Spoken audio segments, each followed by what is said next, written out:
Hyvää päivää ja terveisiä täältä Varsinais-Suomesta. Nyt lähdetään vuorokaudeksi retkelle Vaskijärven luonnonpuistoon. Vaskijärvi on pieni erämainen alue täällä, ei niin erämaisessa Varsinais-Suomessa. Ja tosi mielenkiintoista päästä näkemään, minkälaista koskematonta tai lähes koskematonta luontoa sieltä alueelta löytyy. Ja sen alueen läpi kulkee retkireitti ja toisessa reunassa on nuotiopaikka ja sitten toisessa reunassa on laavupaikka. Ja sinne laavupaikalle on vähän toistakymmentä kilometriä matkaa tästä, missä nyt ollaan.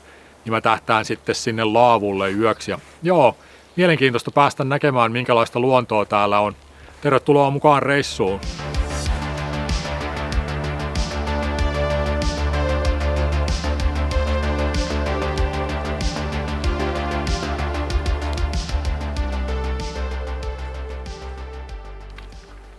Joo, tässä on alueen kartta, eli täällä on 4 järveä tässä alueella. Sitten on paljon suota, metsäsaarekkeita siellä suolla totta kai. Me ollaan nyt täällä ja sitten retkireitti lähtee tästä mutkittelemaan tonne alueelle.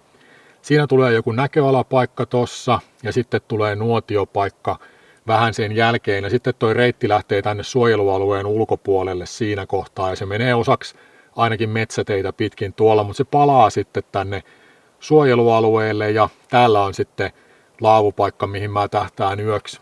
Tää on vanha kartta ja tää on nykyään niin kuin myös ympyräreitti, eli se jatkuisi tosta ja menisi täällä sitten ja palaisi tänne lähtöpaikkaan, mutta se menee niin paljon niin kuin metsäteitä pitkin täällä eteläpuolella, että mä tein semmoisen päätöksen, että mä menen mieluummin tämän ees taas ja näen enemmän sitten suojelumaastoa kuin että kävelisin tuolla hiekkateillä sitten. Joo, lähdetään sitten liikkeelle.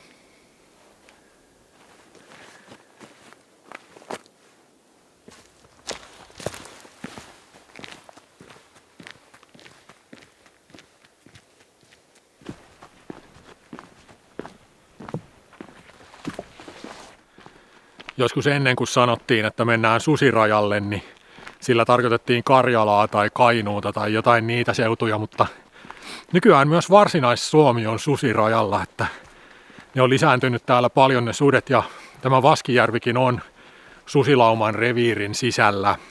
Sen takia mä kiinnostuin tästä alueesta alkujaan joskus aikanaan, kun mä kuulin, että täällä olisi semmoinen niin kuin susireviirien leikkauskohta tavallaan, missä voisi olla todennäköisempää nähdä ja kuulla niitä kuin muualla, mutta ilmeisesti näin ei ole sinällään, vaan että tämä on niin kuin yhden reviirin sisällä tämä alue, mutta kumminkin. Olisi hieno nähdä ne jolkottelemassa jossain tuolla suolla, mutta ei ole todennäköistä.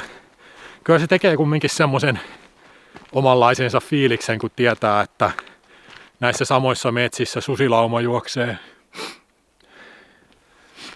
No joo, susi on semmoinen eläin, että se aiheuttaa ihmisissä hyvin ristiriitaisia tuntemuksia, että niitä pelätään, vihataan, ihaillaan ja kaikkea niiden väliltä, mutta mulla niinku retkeilijänä ei henkilökohtaisesti ole mitään syytä niitä vihata, eikä mulla ole muutenkaan mitään äärituntemuksia niitä kohtaan, että mun mielestä villiluonto on hyvä ja mun puolestani saavat olla.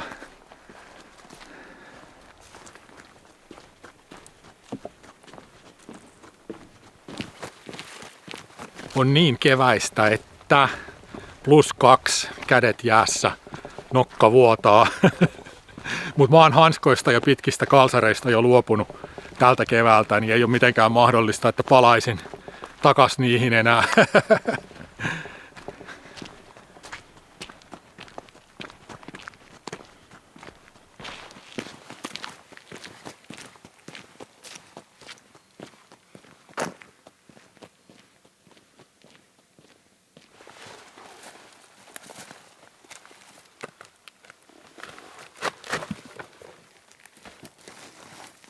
No sehän kävi ketterästi kuin 90-vuotiaalta.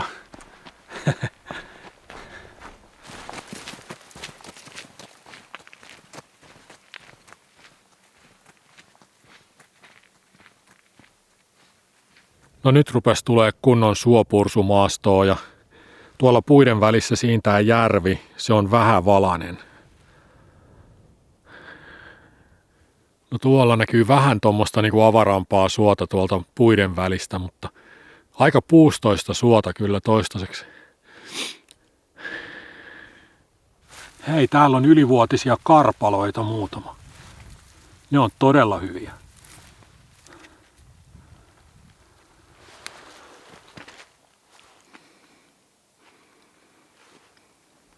Ai niin, täältä ei muuten varmaan kyllä saa edes marjoja ottaa, kun tää on niinku luonnonpuisto. Se on kaikkein niinku tiukin suojelumuoto Suomessa. Se on vaan jotenkin niin outoa niinku suomalaiselle, ettei saa paria marjaa ottaa. Että ei kyllä käynyt mielessäkään tossa. 3 karpaloa ehti mennä. Pahoittelen.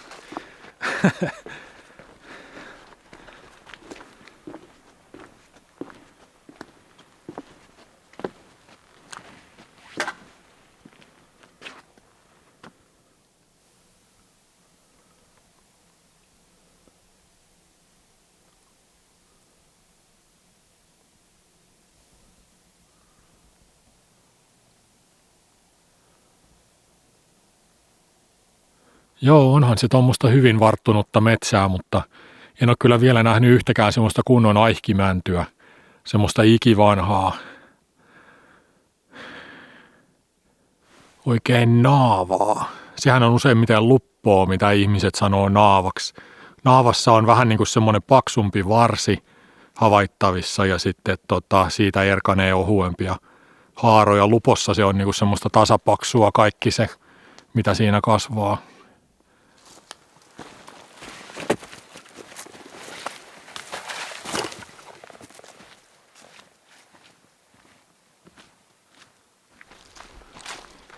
Mä en välttämättä niin kuin pääsääntöisesti ole mikään museometsien kannattaja. Siis semmoisten, missä niin kuin ihmisiltä kielletään kaikki tekeminen ja oleminen. Mutta siis onhan tää nyt hienoa, ei käy kiistäminen. Eikä niitä alueita nyt siis paljon Suomessa ole.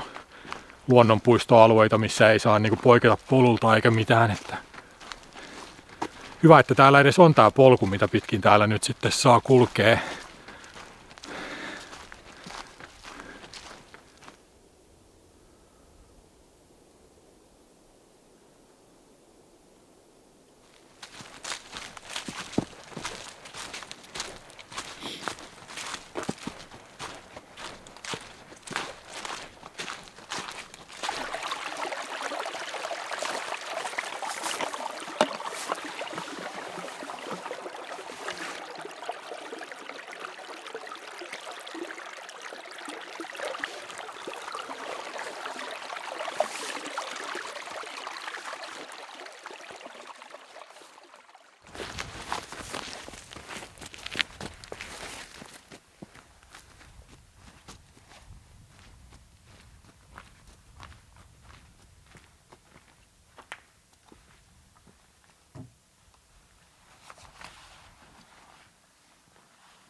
Joo, tässä olisi tää eka nuotiopaikka. Voisi pitää vähän taukoa ja keittää kahvia.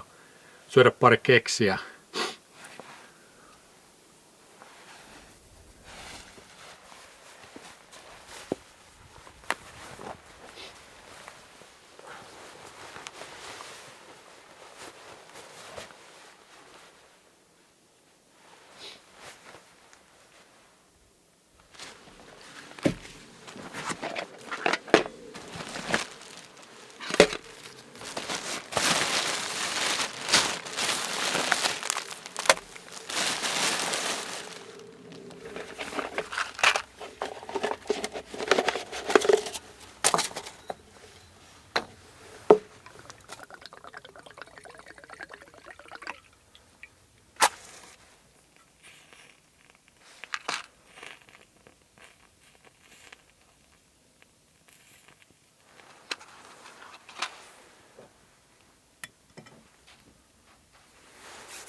No nyt on erikoinen nuotiopaikka. Enpä ole tämmöstä nähnyt koskaan ennen.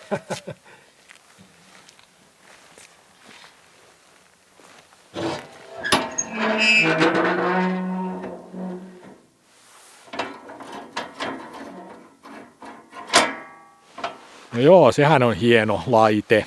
Varmasti ollut suunnitteluvaiheessa tosi hyvän tuntunen idea, mutta ritilät kumminkin palannut pahasti puhki eikä uusia on viittitty tuoda, niin en mä nyt kovin suurta arvosanaa tolle antaisi. Varmaan maksanut vielä joku 5000 € helposti toi.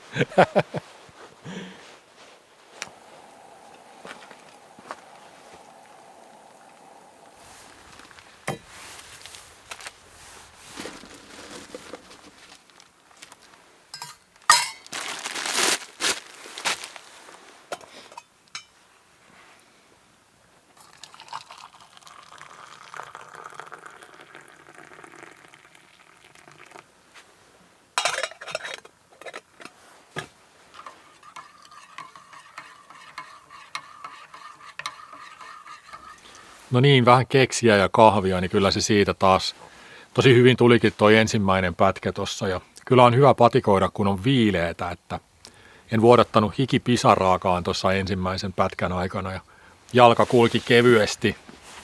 Mä tykkään kesästä tosi paljon, luonto on tosi kaunis kesällä ja semmoinen valoisa ja eläväinen ja semmoinen niinku, kaikki on tosi hienoa, jotenkin mukava viettää aikaa jossain järven rannalla ja kalastella ja näin. Mutta viileässä sitä vaan niin kuin on paljon suorituskykyisempi jotenkin sitten, että se semmoinen hikoaminen ja niin kuin kuumuuden kanssa tuskaileminen itsellä ainakin syö kyllä voimia paljon.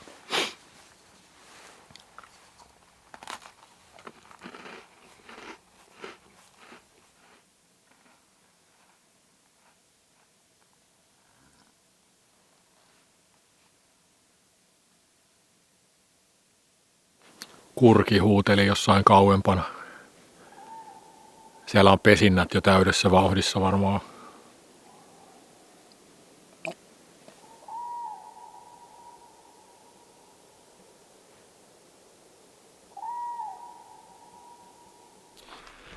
No niin, se siitä tauosta sitten eteenpäin ja laitan nyt vähän isompaa matkavaihdetta tässä silmään ja koitan taittaa taivalta vähän ripeämmin vielä tossa ja kylmäkin tuli untuvatakista huolimatta, niin senkin takia mukava laittaa vähän ripeämpää tahtia päälle.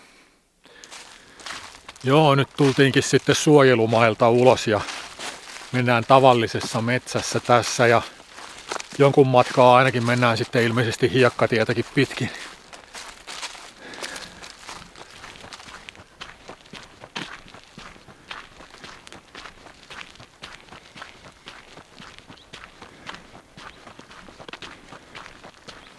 No eipä ollut kummonenkaan toi metsätiepätkä ja nyt polku jatkuu sitten metsään tästä. No ihan siihen samaan vanhaan metsään ei vielä päässyt heti.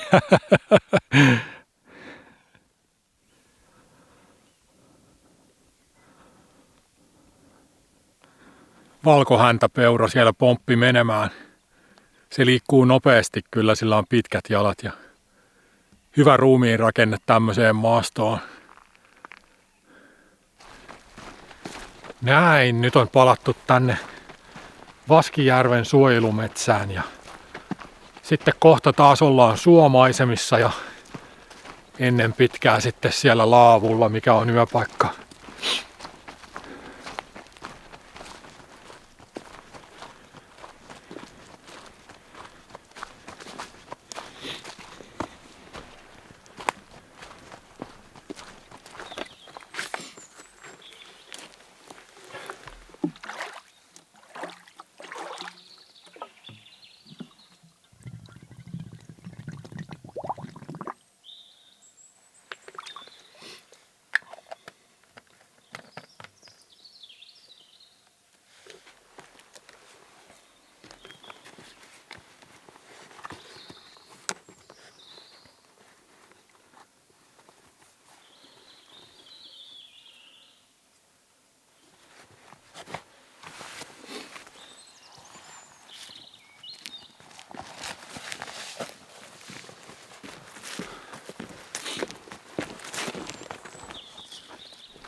kilometriä enää sinne laavulle, niin nappasin tosta jo vettä mukaan, että saa ruokaa tehtyä.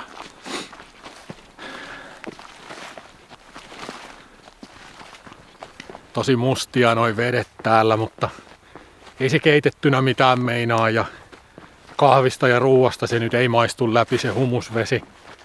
Mutta tietysti jos olisi joku kauhean hienostunut teenjuoja ja tekisi teetä tommoseen, niin voi olla, että se maistuisi vähän oudolle, mutta se kuuluu asiaan. Pitääkin olla vähän semmoista metsän makua.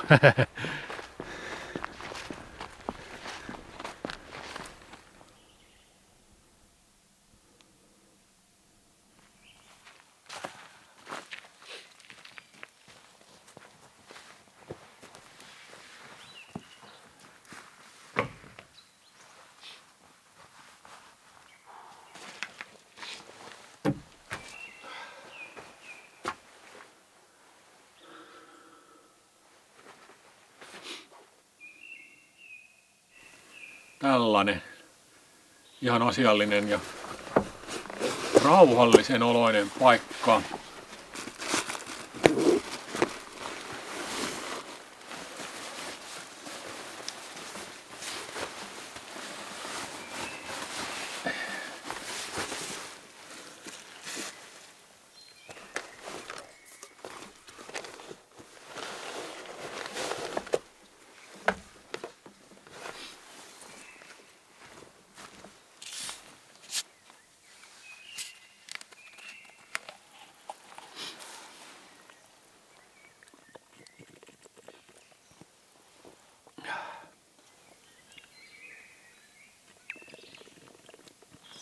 Mä laitan riippumaton ihan tähän laavun viereen vaan, kun kello on jo aika paljon ja ei tänne nyt varmaan enää ole muita ihmisiä tulossa. Ja sitten tää ympäristö tässä niin kuin laavun ympärillä on tuommoista niin kuin kosteeta, heinikkoista ja alavaa maastoa, tuommoista oikein kunnon punkkimaastoa, niin mä en halua leiriytyä siihen kumminkaan. Että mä oon nähnyt, miten repun päälle kiipesi punkki, kun laskin heinikkoon ihan vähäksi aikaa repun joskus. Ja sitten mä tajusin, että siinä on joku niin kuin lämpö ihmisestä tai ihmisen haju tai joku, mikä houkuttaa sen punkin siihen sitten, että mä en laske niin kuin mihinkään heinikkoon nykyään mitään niin kuin varusteita sillä lailla, että ne punkit pääsis kiipeämään siitä kyytiin.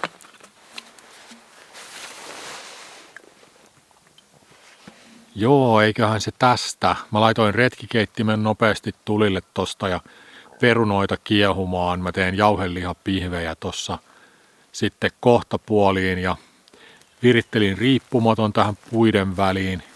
Tarppia ei huvittaisi laittaa, mutta aurinko nousee niin aikaisin, että mä en aio kyllä nousta silloin ja pitää jotain niin kuin kirkkaussuojaa olla tässä riipparin päällä.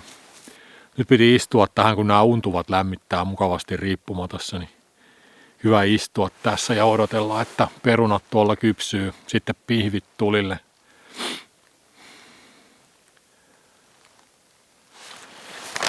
Joo, sitten vaan jauheliha muovipussiin, että saa sekoitettua siihen mausteet. Ja mä teen tällä klassisella tyylillä, eli tämmöistä sipulikeittoainesta siihen sitten lihan mausteeksi ja siitä painellaan sitten ne pihvit. Hyvin yksinkertaisesti.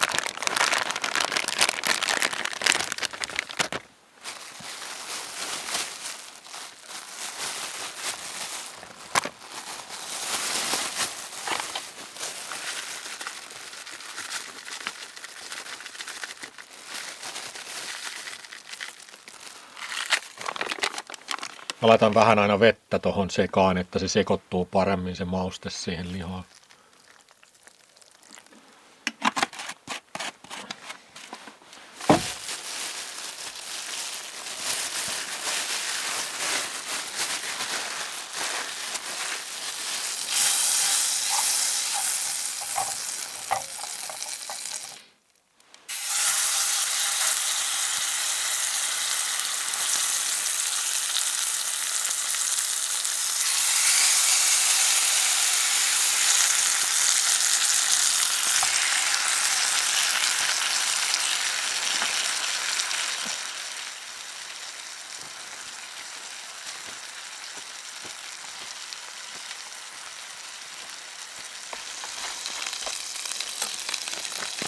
On kyllä rumimmat pihvit, mitä mä oon koskaan tehnyt, mutta tässä nälkätilassa se ei haittaa yhtään mitään.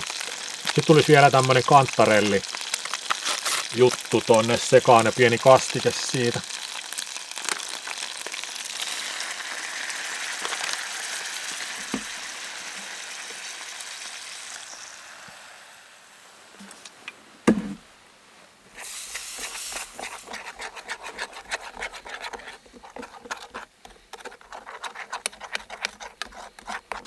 Joo, eiköhän se ole siinä. Vähän perunaa vielä, jotka toivottavasti ei ole kylmiä.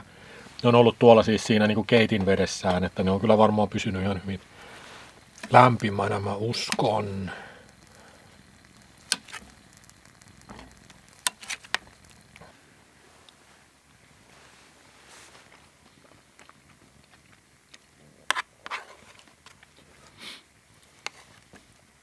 Tää on klassikko. Ei petä koskaan. Ai että.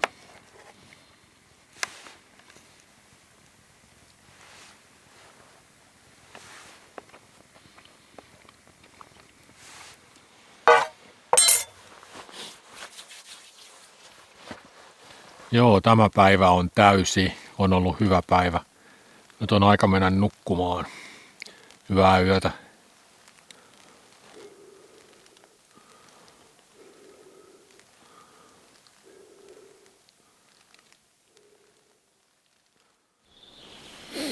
Huomenta.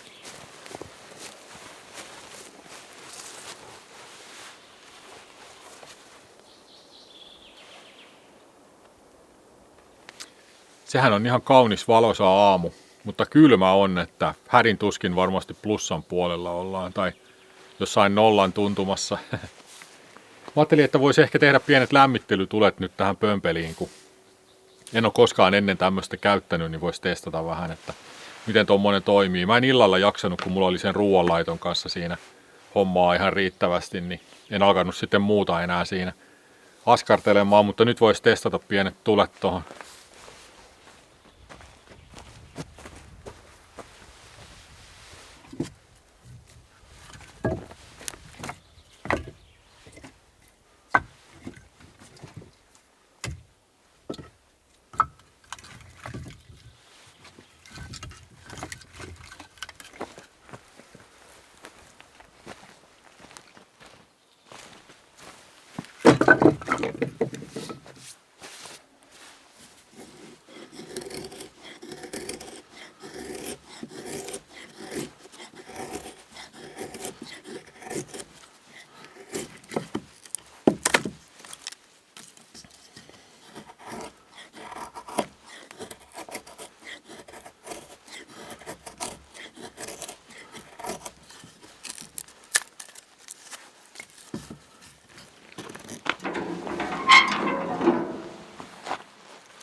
Hyvä, sitten vaan aamupalaa tulemaan. Mä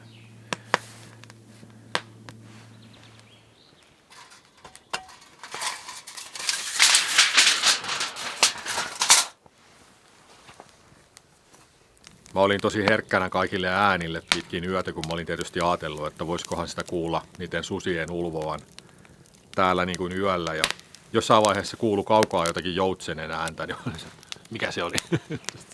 Vähän yliherkkänä ehkä niin kuin silleen jutulle, mutta joo, eipä kuulunut susien ulvontaa, tai sitten mä olin jo unessa.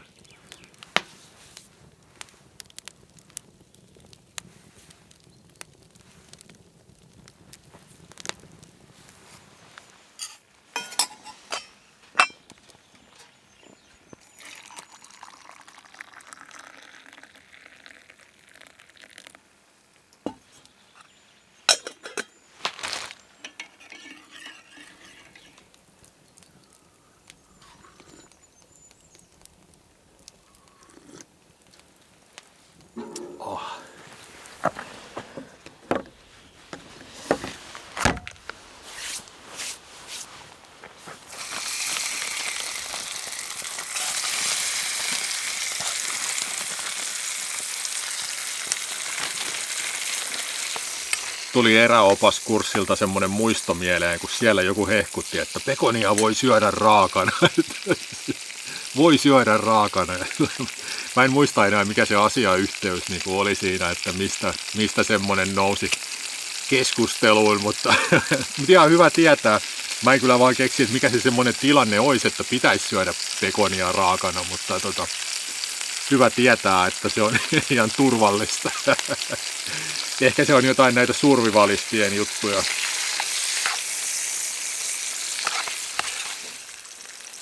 Kananmunat vähän jäässä. Tai tommosessa niinku... Tai tommosia jähmeitä.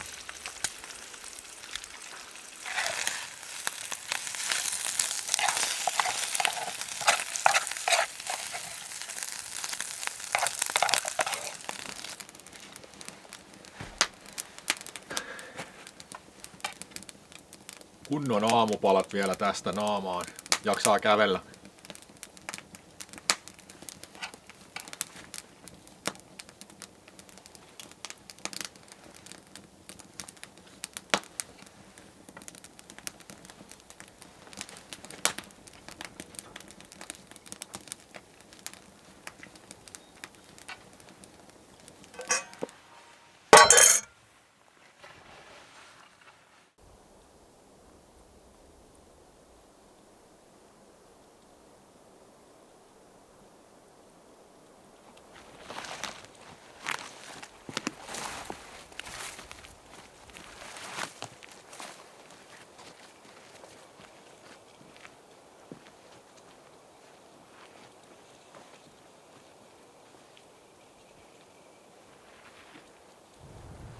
Kajavajärvi.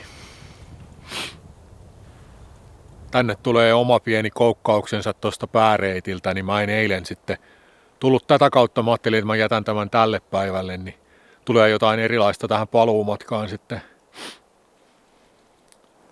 Mukava nähdä tuommoista avovettä, kun Pirkanmaalla on vielä kaikki järvet jäässä. Muutenkin hieno pieni erämainen järvi.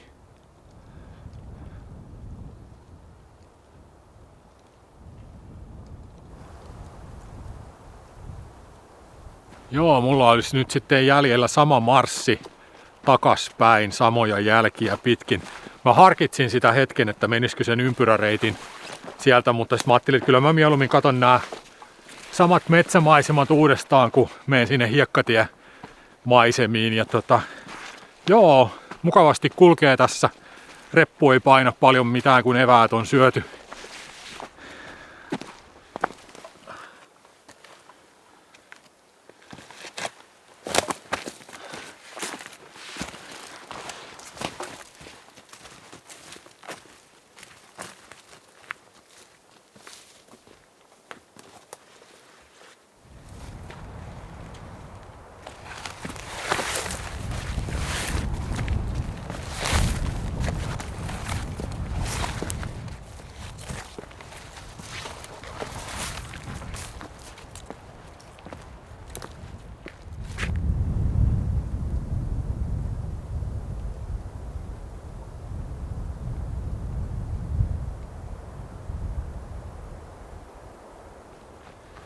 No niin, mun paluumarssini alkaa olla päätöksessä täällä.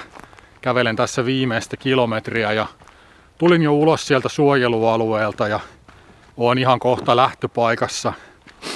Hyvä oli tulla käymään täällä Vaskijärven puistossa nyt sitten vihdoinkin, että mä oon ollut aika kauan tietoinen tosta alueesta, mutta ei ole vielä aikaisemmin tullut käytyä. Ja tää sopi hyvin nyt tähän niin kuin kevääseen tää käynti täällä. Ja mä yllätyin kyllä positiivisesti, kuinka erämaista siellä varsinaisella suojelualueella oli, että en olisi niin kuin osannut ajatella välttämättä, että Varsinais-Suomessa on tommonen alue. Metsän asukkaista nyt ei näyttäytynyt muita kuin se peura, mutta se on semmoista, kyllä täällä se villiluonto täälläkin on, vaikkei se sitten näyttäydykään. Joo, mulla ei nyt muuta tällä kertaa. Tämä reissu päättyy tähän. Minä kiitän seurasta ja seuraavassa videossa jatketaan. Morjens!